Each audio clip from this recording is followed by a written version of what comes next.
Morning. आज आपका 8वां question है एनसीईआरटी का कि अम्ल को तनकृत करते समय, मतलब अम्ल में पानी मिलाते समय, तनकृत मतलब होता है अम्ल को पानी मिलाना अम्ल में जिससे तन हो रहा है, करते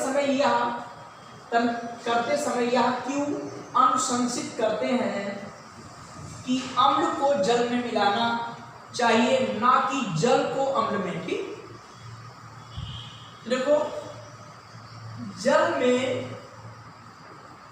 अम्ल मिलाने की प्रक्रिया, ठीक, अम्ल को जल में मिलाना चाहिए ना कि जल को अम्ल में। ठीक, तो जल में अम्ल मिलाने की प्रक्रिया, जल में अम्ल घुलने मिलने की प्रक्रिया, ऐसे लिख सकते हो, घुलने मिलने की प्रक्रिया अत्यंत ऊष्माक्षेपी है या अत्यधिक ऊष्माक्षेपी है। ठीक, जल में अम्ल घुलने मिलने की प्रक्रिया अत्यधिक ऊष्माक्षेपी है। इस कारण सांद्र अम्ल को कम करने के लिए अम्ल में जल नहीं मिलाते हैं, बल्कि जल को, ठीक है, ध्यान दीजिएगा कि अम्ल को मतलब सांद्र अम्ल को कम करने के लिए उसमें जल नहीं मिलाते हैं, बल्कि जल में सांद्र अम्ल को धीरे धीरे और वह जल वाले पात्र को हिलाते हुए मिलाते हैं। ठीक, नहीं तो क्या होगा कि सांद्र अम्ल में जल मिलाएंगे, अत्यधिक ऊष्मा उत्पन्न होने के कारण द्रव छलक कर बाहर आ जाएगा और व्यक्ति जल सकता है। ठीक, इसीलिए इस दुर्घटना से बचने के लिए सांद्र अम्ल को कम करने के लिए जल नहीं मिलाते हैं, बल्कि जल में सांद्र अम्ल को धीरे धीरे मिलाते हैं। ठीक, बात को सुना है कि नहीं? जैसे आप चाहे चीनी को पानी में डालो या पानी में चीनी डालो, बनेगा शरबत, बात एक ही चीज है। लेकिन यहां पर ध्यान देना है कि सांद्र अम्ल को कम करने के लिए इसमें पानी नहीं मिलाएंगे, बल्कि पानी में सांद्र अम्ल को धीरे धीरे वह पात्र को हिलाते हुए मिलाएंगे। ठीक, इसका आप आंसर लिख देंगे, जल में अम्ल घुलने मिलने की प्रक्रिया अत्यधिक ऊष्माक्षेपी होती है। हम ऊष्मा को नियंत्रित करने के लिए अम्ल को हमेशा धीरे धीरे जल को लगातार हिलाते हुए जल में मिलाना चाहिए। ठीक, क्योंकि सांद्र अम्ल में जल मिलाने पर क्या होगा, उत्पन्न हुई ऊष्मा के कारण मिश्रण छलक कर बाहर आ जाता है और व्यक्ति जल सकता है। ठीक, 9 नंबर क्वेश्चन है, अम्ल के विलयन को तनकृत करते समय हाइड्रोनियम आयनों की सांद्रता कैसे प्रभावित होती है। ठीक, तो यहां पर लिखेंगे कि प्रति इकाई आयतन में, देखो सांद्रता आपने एक्टिव मास बताया था हमने आपको कि सांद्रता बराबर क्या होता है, ये विलय पदार्थ की मात्रा होती ग्राम में और विलयन का आयतन यहां चलता है, तो सांद्रता हो जाती ग्राम प्रति लीटर में। ठीक, सांद्रता तो सुना रहा नहीं, सांद्रता तो क्या होगा कि प्रति इकाई आयतन में, मतलब इसकी मात्रा निश्चित होता। ठीक, और तनकृत करेंगे तो पानी मिला जा रहा है तो विलयन का आयतन बढ़ेगा, और जब विलयन का आयतन बढ़ेगा तो सांद्रता घटेगी, क्योंकि इसका उल्टा होता है। ठीक, यहां पर लिखेंगे कि प्रति इकाई आयतन में, प्रति इकाई आयतन में हाइड्रोनियम आयनों, ये हाइड्रोनियम आयनों की संख्या घटने पर, हाइड्रोनियम आयनों की संख्या घटने पर, ठीक है, प्रति इकाई आयतन में हाइड्रोनियम आयनों की संख्या घटने पर सांद्रता घट जाती है। ठीक, सांद्रता घट जाती है, वह इसका व्युत्क्रम है। तन करेंगे, तन करने पर क्या होगा, विलयन का आयतन बढ़ेगा, पानी मिलाएंगे और विलयन का आयतन बढ़ेगा तो सांद्रता घटेगी। तो सांद्रता क्यों घटेगी, क्योंकि जो आयनों की मात्रा है ये संख्या ये घट जाएगी, ठीक। तो प्रति इकाई आयतन में H3O प्लस आयनों की संख्या घटने पर सांद्रता घट जाती है, ठीक। ये आपका क्वेश्चन 9 हो गया। अब इसका क्वेश्चन नंबर 10 देखेंगे।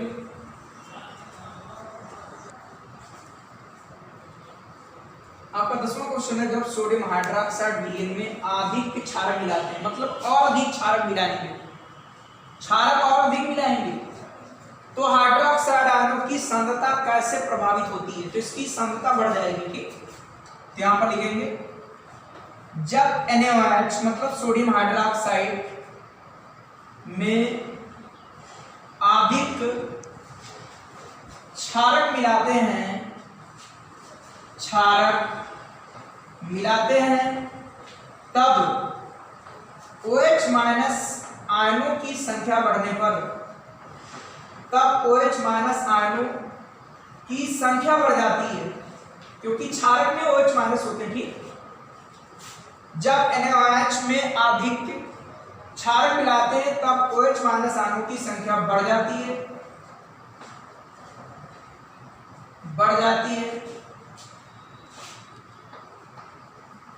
जिससे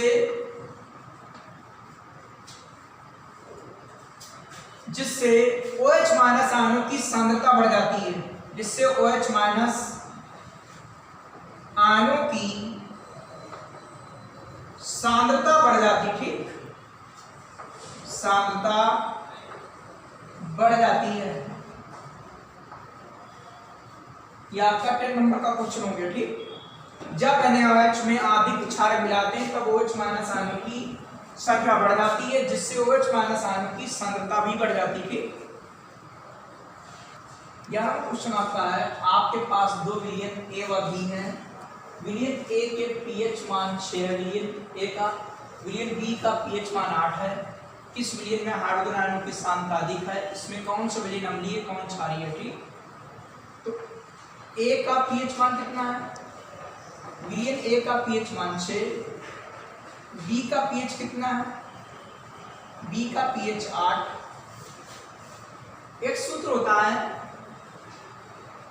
कि active mass of H plus बराबर 10 की पावर माइनस pH भी होता है, ठीक। वैसे कि पढ़ा है pH बराबर minus log active mass of H plus, ये पढ़ा है, ठीक। लेकिन एक फार्मूला ये है, इससे आप जल्दी समझ जाएंगे, ठीक।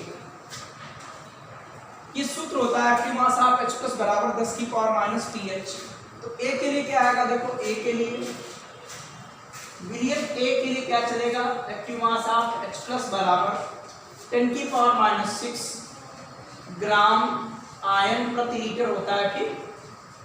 और विलयन B के लिए क्या आएगा? विलयन B के लिए active mass of H plus बराबर 10 की पावर माइनस 8 ग्राम आयन प्रति लीटर।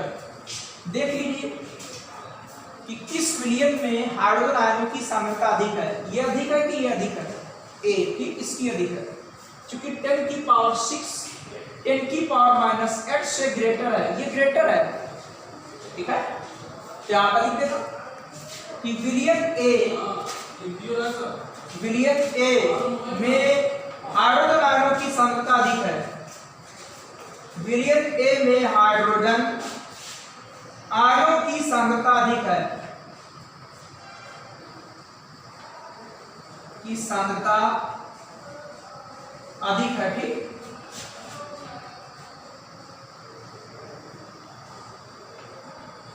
विलयन A में हाइड्रोजन आयनों की सांद्रता अधिक है, ठीक।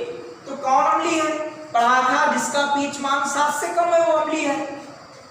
तो विलयन A अम्लीय है, विलयन A क्या है? अम्लीय है, क्योंकि इसका pH कितना है? 6 है, क्योंकि इसका pH बराबर 6, ठीक। और विलयन आपका जो है B, विलयन B क्षारीय है या क्षारकीय है, क्योंकि इसका जो pH है वो कितना? 8 है, क्योंकि 7 से अधिक क्षारीय और 7 से कम आपका क्या होता है? अम्लीय, ठीक। तो इस प्रकार आपका 11वां क्वेश्चन एनसीईआरटी का हो गया, ठीक।